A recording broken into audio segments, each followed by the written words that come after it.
There are lives lived in loud color, and then there are lives lived in shades of white. Arthur Penwright's was the latter. His world was a meticulously curated collection of straight lines and right angles, housed within a small, sparsely furnished flat. White walls, white sheets, white porcelain. The only color came from the gray city sky outside his window and the black ink in the fine-tipped pen he used to document his existence. It's a fortress of the mind. When the world outside feels chaotic, uncontrollable, we shrink our own world down to something we can control. Every object has its place. Every action has its purpose. It's not about cleanliness, it's about certainty. A psychological bulwark against the screaming void. Arthur's ritual was his religion. At 7 a.m., he would rise. At 7:05, he would brush his teeth, the bristles moving in perfect, even strokes. He owned one toothbrush, one tube of toothpaste, always squeezed from the bottom, and one bar of unscented soap. He would count them, 1, 2, 3. He would note it in his journal, morning ablutions, all items present. He counted the spoons in the drawer, 4, the plates in the cupboard, 2, the books on his shelf, 10, all with spines perfectly aligned. His life was a ledger of the mundane, and in its perfect balance, he found a fragile peace. He wasn't just counting objects. He was counting heartbeats. He was confirming his own reality, moment by moment. If the spoon is there, if the brush is there, then I am here. It's a desperate kind of logic. But there was one anomaly in his sterile sanctuary, one event he couldn't control, but had learned to anticipate. Every night at precisely 3 a.m., he would wake up. And at that exact moment, the screen of his phone on the nightstand would light up, bathing the room in a soft digital glow. No notification, no call, no message, just a silent white light that would stay on for 17 minutes before extinguishing itself. He'd noted that, too. He didn't know why it happened, but it was part of the routine. A crack in the wall, perhaps, but a familiar one. A ghost in the machine. Or maybe the machine had a ghost of its own, a signal from somewhere else bleeding through. We're more porous than we think. One Tuesday, the routine broke. Arthur's eyes snapped open in the pitch black. He waited. 3 a.m. came and went. The room remained shrouded in an unearning, absolute darkness. The screen of the phone was inert. The silence wasn't peaceful. It was loud, screaming at him with the absence of the expected light. A knot of cold dread tightened in his stomach. He slid out of bed, his bare feet cold on the floorboards, and walked to the bathroom. He splashed water on his face, the familiar chill doing little to calm him.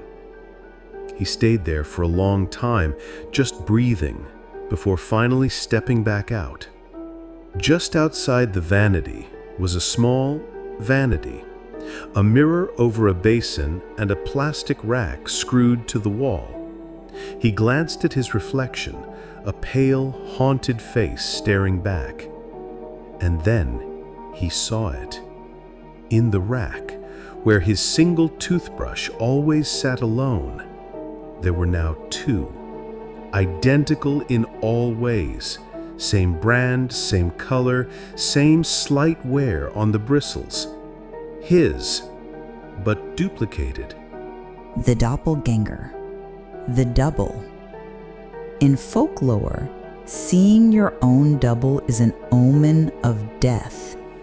It's the soul beginning to detach from the body. But what if it's not your whole self you see? What if it's just a piece, a fragment of another life, an echo appearing where it shouldn't be? Arthur's heart hammered against his ribs. He rubbed his eyes, convinced it was a trick of the light, a symptom of his broken sleep. He reached out a trembling hand, his fingers hovering over the impossible second brush. He snatched his hand back, and on pure panicked instinct, he turned and pulled open the bathroom door again, wanting to retreat to the cold, logical certainty of the white tiles inside. But it wasn't the bathroom anymore. The door opened into the same room he was already in, but it was different.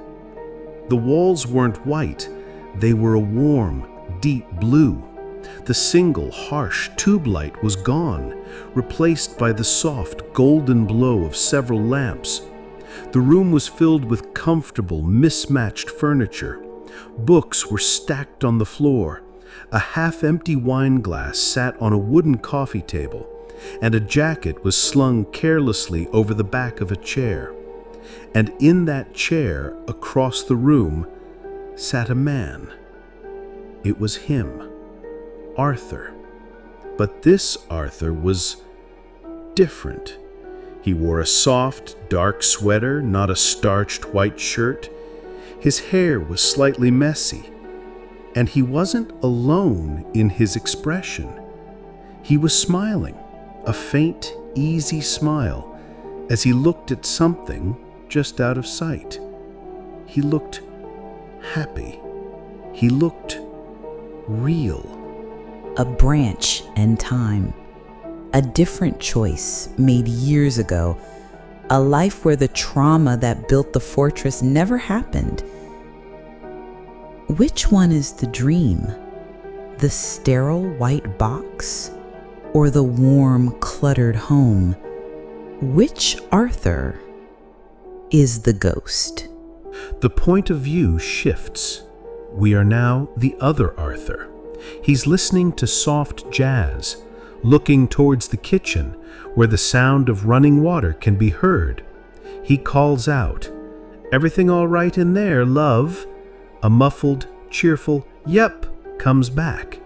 He smiles, content. Then a flicker of movement catches his eye.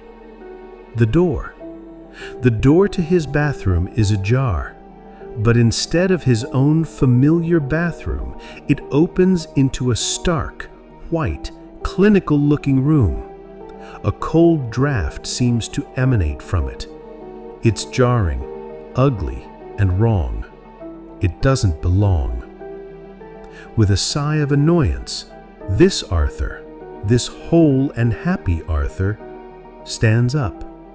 He walks across the room, his steps confident on the wooden floor.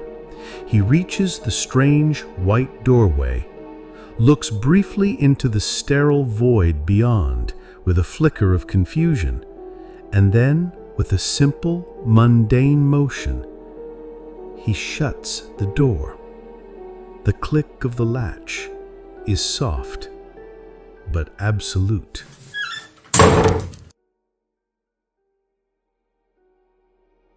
Back in the white room, Arthur Penwright lies on his bed.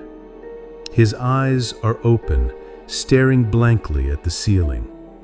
There is no breath in his lungs, no pulse in his wrist. His meticulously curated world is perfectly still, perfectly ordered, a tomb with all its items present and accounted for. The second toothbrush is gone. The door leads to the bathroom again, as if the other world, the real world, simply found a draft, a loose thread in its reality, and tidied it up. A door left open that was never meant to be. A life that was just an error, now corrected.